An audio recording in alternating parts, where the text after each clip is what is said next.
In this section, we're going to be going over the definite integral. So if you recall back from previous sections when we were doing Riemann sums, we said that if we used more and more rectangles to approximate the area under the curve, the better the approximation becomes.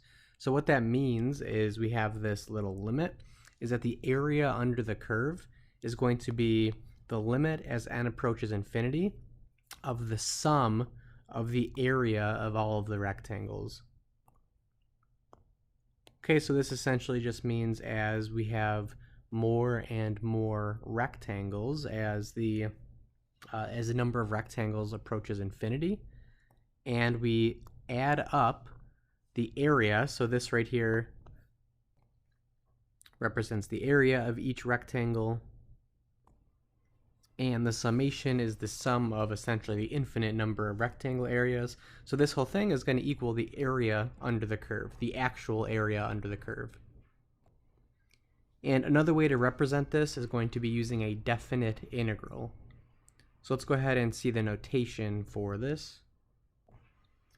Okay, so if we have an interval a to b, and we have n different subintervals, which represent our n number of rectangles, and we have our delta x, the subinterval width, once again same as before, then the definite integral of f from a to b can be written like this right here, and this is going to equal that limit as n goes to infinity of the sum of all of the area of the rectangles.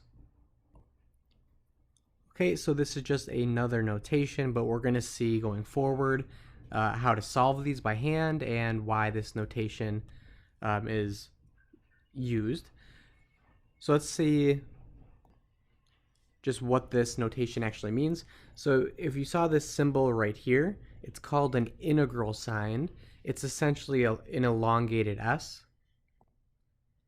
And the elongated S was chosen because the integral is a limit of sums, the sums of the areas of the rectangles.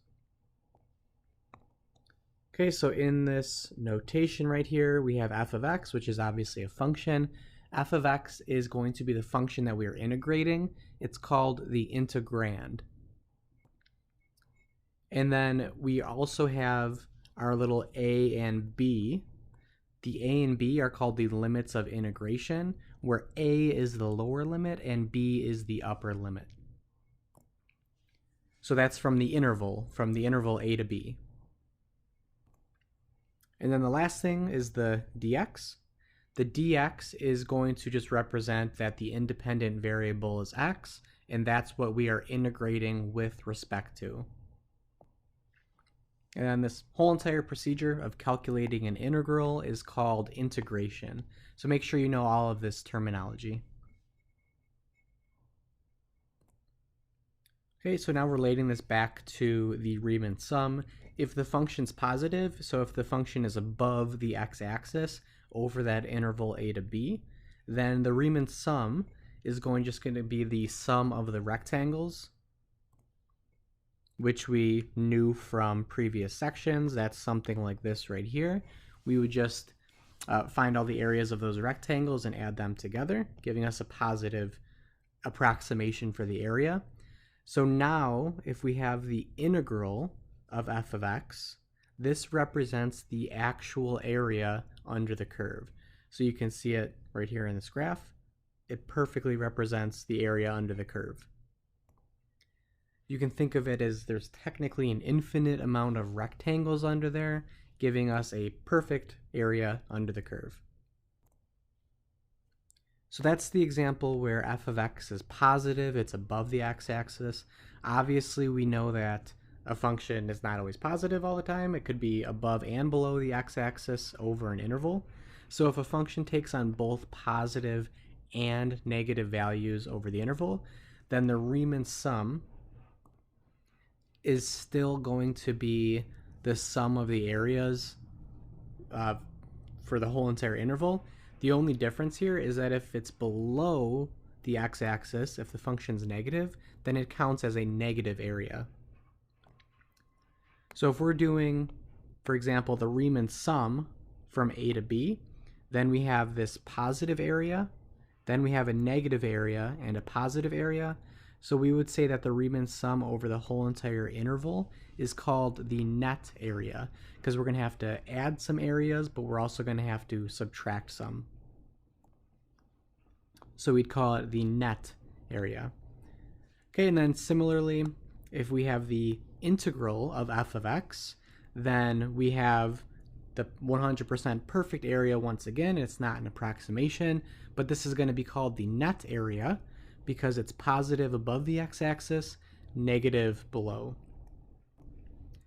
So if we went ahead and calculated the integral here, then the areas above the x-axis would be positive, but we would have to subtract off the area below the x-axis would be being subtracted off. Okay, so let's just see some examples that are already worked out for us, because once again, we'll do this by hand in sections to follow. So let's say we are trying to find the integral of x cubed minus 6x, and we're doing that on the interval from 0 to 3. So what that would mean graphically is we would graph the function, so you can see we have the curve right here from 0 to 3, and this integration is going to give us the area under the curve, the net area under the curve. So what that's going to mean for this particular example is that this area A1 will be positive because it's above the x-axis, A2 will be negative. So when we find this area of integration, it's going to be A1 minus A2. This would actually give us a negative area, negative 6.75. Okay, so just getting a negative area is possible because it represents the integral represents the net area. So this would just mean that there is more area underneath the x-axis than above the x-axis. And if we went ahead and we just compared it with the Riemann sum here, and the notation R40, the R represents right endpoints, so the rectangles are going to be using right endpoints, and the 40 represents n equals 40, so 40 equal subintervals, which means 40 rectangles. Okay, so this is an approximation here. You can see that we have 40 rectangles, and it looks hopefully pretty similar to the integration that we just saw. But if we went ahead and found the area of each one of these rectangles and added them up, remembering these are negative and then these are positive, we would get an approximation area of negative 6.3998, which was pretty close to our actual area. Okay, so next for the midpoint rule, going back to Riemann sums, when doing a Riemann sum approximation, we typically have chosen left endpoints or right endpoints of each subinterval to calculate the height of each rectangle, which is the function value evaluated at that point. So sometimes these might not be the best to use the left or right endpoint. Sometimes it would be best to choose the midpoint of each subinterval. So the midpoint is just denoted as x sub I with the little horizontal bar over the top. So using the midpoint instead of the left or right endpoint, we end up getting this approximation right here. It's essentially the same thing that we were doing before. If you take a look right here, so we're saying that the integral is approximately equal to this. So we have our delta x, which remember is our width of each subinterval, and then it's already factored out right here. And then we have all of these heights added together, where the x values are now the midpoints.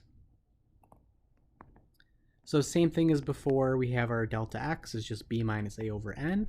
And to find a midpoint of an interval, we have to know that we add the endpoints together and divide by 2, right? Because the midpoint of an interval is just the average of the two endpoints. So that means we have to find the midpoint by adding the left and right midpoint, the left and right endpoint, and then dividing by 2.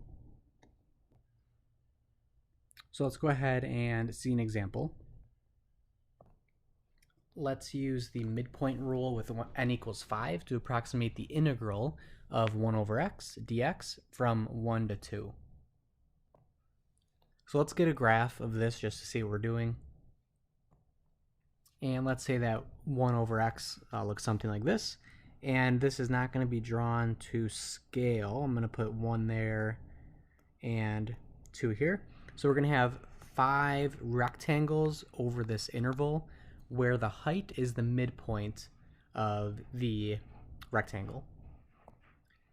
So if we know it's going to be 5 equal subintervals, then we're going to have something like this drawn in here. So now we have to figure out what these numbers are. So for that, we can create a little number line on the side here and say this is from 1 to 2. And remember, to find this, we need to use delta x is b minus a over n. So our b and a are these limits of integration. That's 2 minus 1. The upper limit is 2, lower limit is 1. 2 minus 1 over n is 5. That gives us 1/5.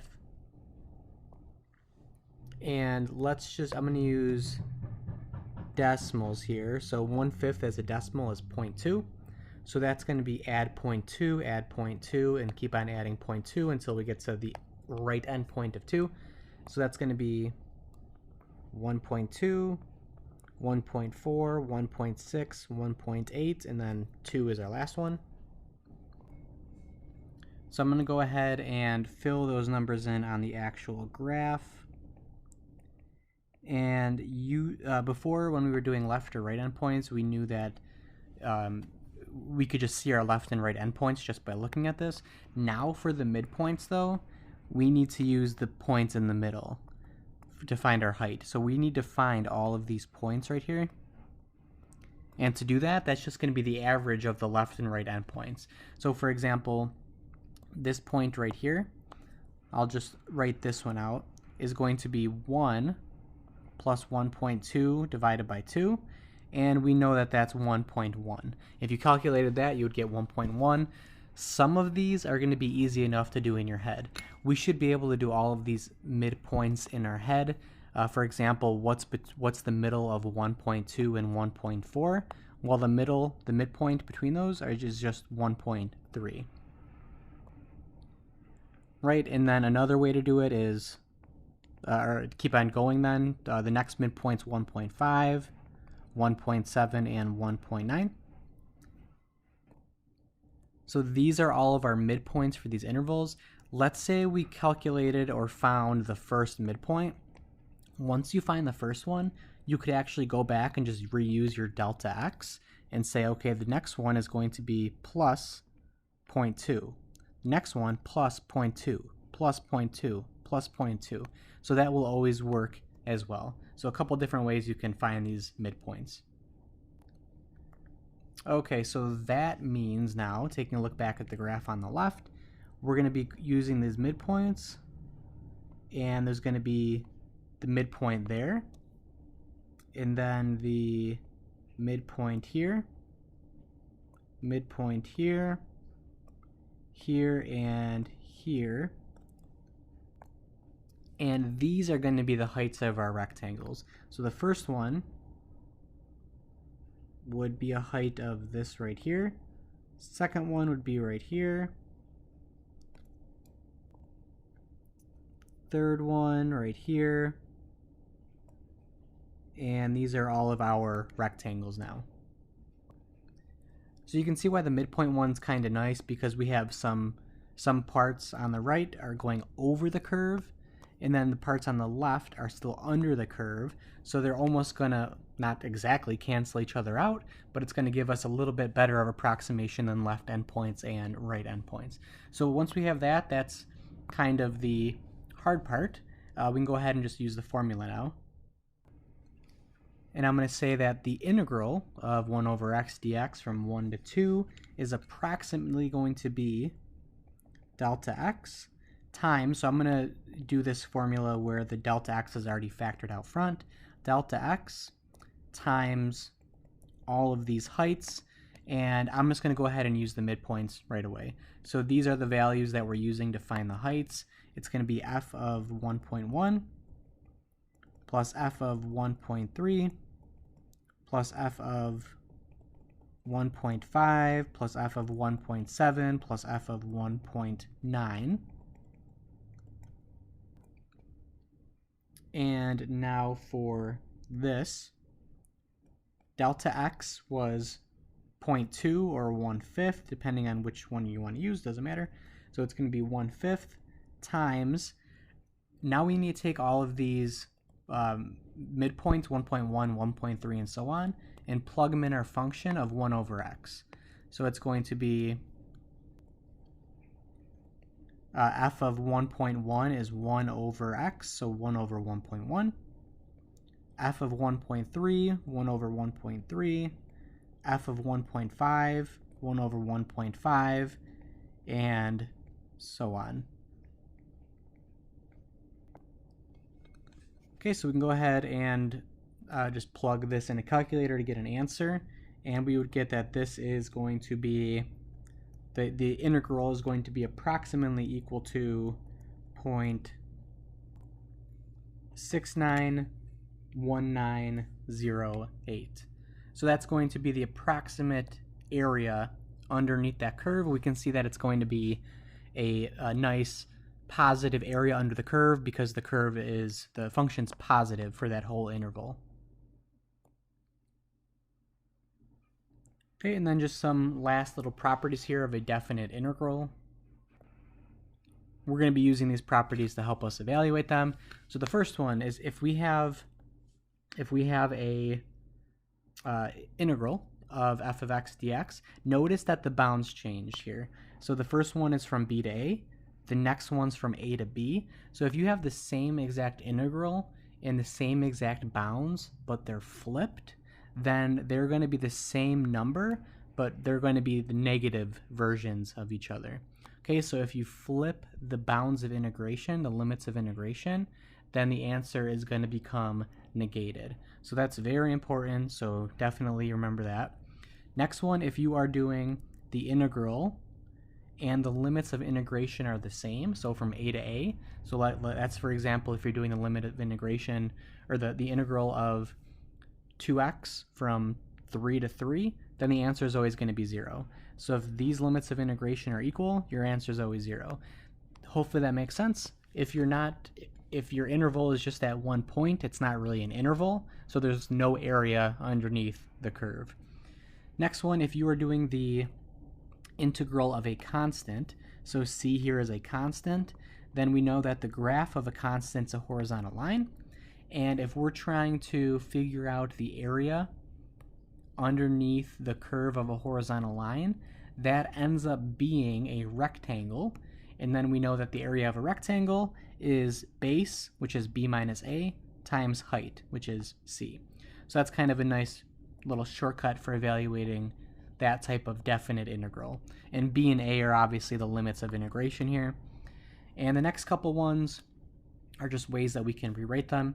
If you're doing the integral of two functions being added, you can do the integral separately. You can do the integral for the first function,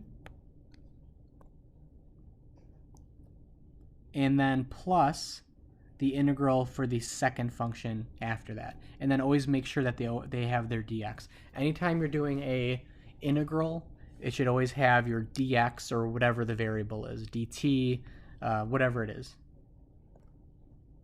Okay, and then same exact thing for subtraction for this next one. If you're doing the integral of two functions being subtracted, you do the integrals separately and then subtract that result. And then the last one is something that comes in handy. If you're doing the integral of a constant times a function, so there's a constant out front and there's a multiplying by a function, what you could actually do is you could bring the constant out front and rewrite it where it's being multiplied out front, and then do the integral of the function and then multiply those results. Okay, so that just might clean it up a little bit for you and make it a little bit easier. Okay, and the last thing that I'll say here is in the upcoming sections that we're going to be doing, we're going to be evaluating these integrals, and you're going to see that this is going to be using the function's antiderivative. Okay, so more on that in the following sections, and that is it for this section.